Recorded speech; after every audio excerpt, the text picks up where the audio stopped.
16 and One UI 8. Multitasking is smooth with split screen and pop-up windows, plus a handy taskbar at the bottom. Samsung has integrated Gemini AI directly into the experience. You can ask Gemini questions while running apps. Go back to TriTech AB, your spot for the latest reviews, comparisons, and everything tech. If you're new here, make sure to hit that subscribe button so you don't miss out on our future videos. Samsung's brand new Galaxy Z Fold 7 is here, and it comes with quite a few changes this time around.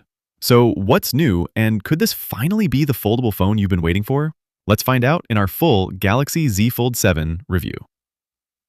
The Z Fold series has always been about premium foldable flagships. A large inner screen hidden inside a clamshell-style design, plus an outer screen you can use while folded. This year, the Fold 7 looks familiar, but brings some big refinements. It now has the 200-megapixel main camera from the Galaxy S25 Ultra. The ultra-wide camera gets autofocus, making it more versatile, and Samsung replaced the under-display selfie camera with a normal 10-megapixel shooter that has a wider field of view. The biggest change you'll feel? The design. The Z Fold 7 is lighter, thinner, yet both the inner and outer screens are larger. Folded, it's just 8.9 millimeters thin, basically like a normal phone. Unfold it, and it's an insanely slim 4.2 millimeters.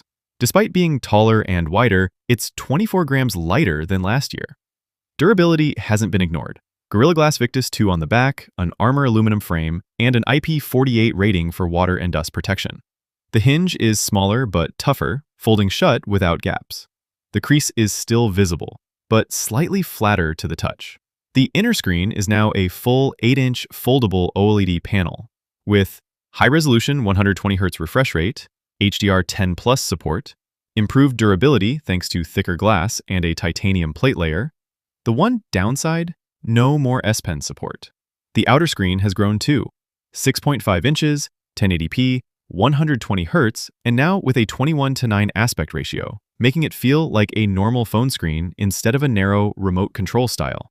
Brightness is slightly lower this year, peaking at around 1400 nits on both screens, but still more than enough outdoors. Stereo speakers are included, but a bit quieter than last year. Biometrics, side-mounted fingerprint reader. Storage options, 256 GB, 512 GB, or 1 TB, no microSD slot. The Z Fold 7 debuts with Android 16 and One UI 8. Multitasking is smooth with split screen and pop-up windows, plus a handy taskbar at the bottom. Samsung has integrated Gemini AI directly into the experience. You can ask Gemini questions while running apps.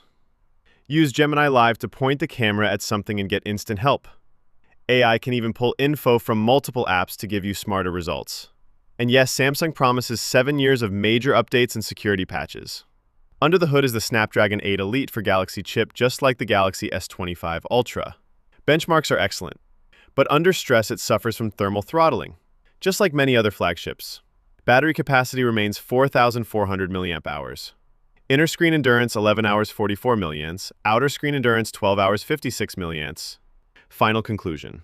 The Galaxy Z Fold 7 refines Samsung's foldable formula in meaningful ways. Slimmer, lighter design, larger, wider cover display, new 200-megapixel main camera, much better inner selfie cam, cutting-edge AI software features. But it also comes with some trade-offs. Quieter speakers, no S Pen support, charging is still slow. Still, if you want a thin, premium foldable with the best software experience Samsung has ever offered, the Z Fold 7 is easy to recommend. Looking for alternatives? Check out the Google Pixel 9 Pro Fold or the Honor Magic V5. Thanks for watching. What do you think of Samsung's new foldable? Would you pick this over its rivals? Let us know in the comments, and don't forget to subscribe for more tech reviews.